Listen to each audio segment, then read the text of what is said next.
Hello students of class 12, hope you are all doing well. So today in this video I will discuss about the dimensions of human development index, like the each and every dimensions of human development index in details. In the previous video I have make you understand the concept of human development, why do we use human development index and the concept of human development index, and I have just introduced you the dimensions of human development index through which we measure human development index, right? So now we will focus on each and every dimension of human development index. So if you remember, the first one was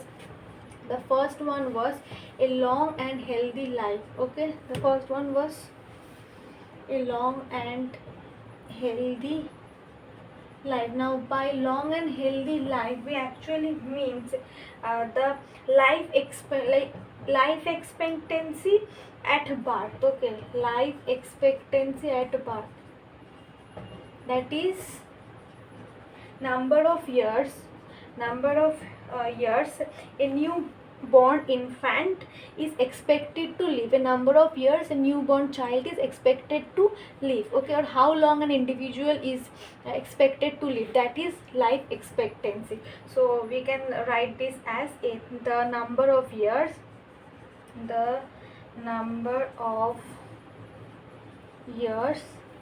a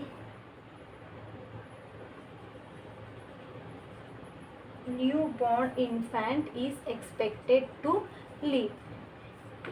A newborn infant is expected to live. Okay, long and healthy life means that life expectancy at birth. You must have heard about the term life expectancy. Expectancy is nothing but the number of years individual is expected to live. So that is the first dimension for human development index. What is the second dimension? The second dimension is to acquire knowledge. Okay, now to acquire knowledge is a combination of two variables. Okay, so the second dimension was to acquire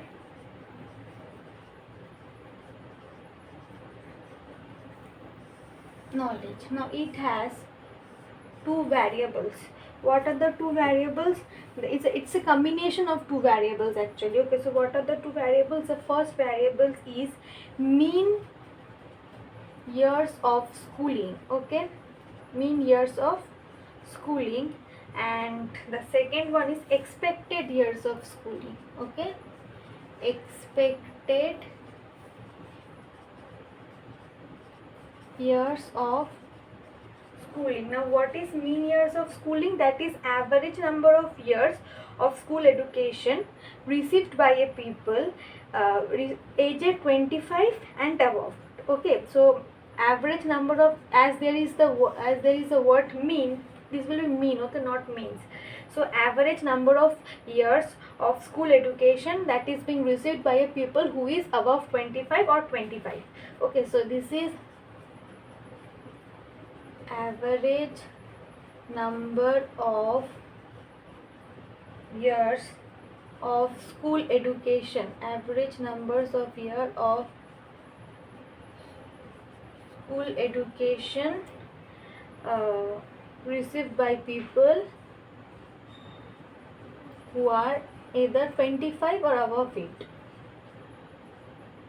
received by people aged 25 or above. Okay, and what is expected years of schooling? Expected years of schooling is a number of, as you can see from the word expected, number of years of schooling that a child of school entrance age can expect to receive, right? So that is number of years of schooling, number of years of schooling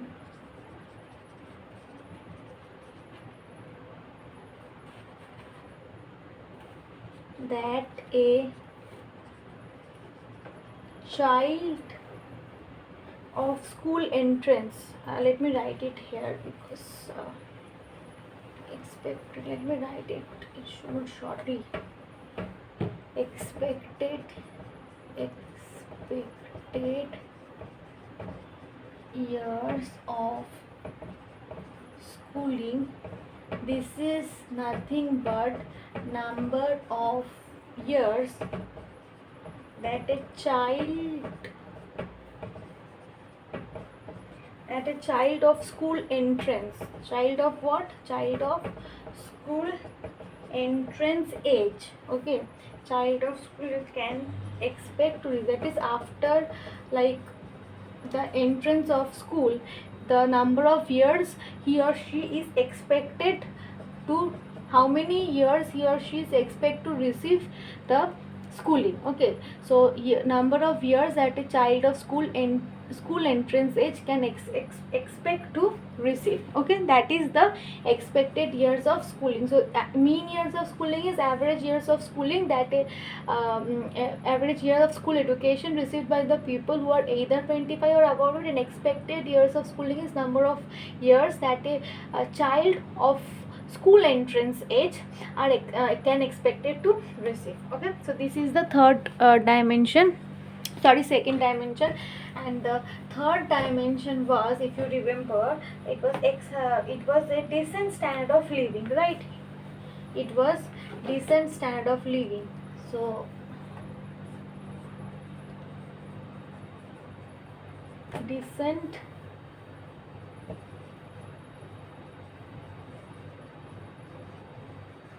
standard of living. Okay, what is decent standard of living? Actually, we measure standard of living by a country's gross national income. By a country's gross national income. Okay, or we can say, okay, by a country's gross national income, GNI. We indicate gross national income by GNI. Okay, or you can say per capita adjusted for what? For purchasing power parity. For purchasing power parity, that is, with a certain amount of income, how much purchasing power an individual is having. Suppose suppose a person's income is 10,000 and B person income is also 10,000. Now the place where A live, or the country where A live, with rupees 10,000, he or she can buy 20 commodities. But the place or the country where B lives, with 10,000 income, he or she can buy 10 commodities.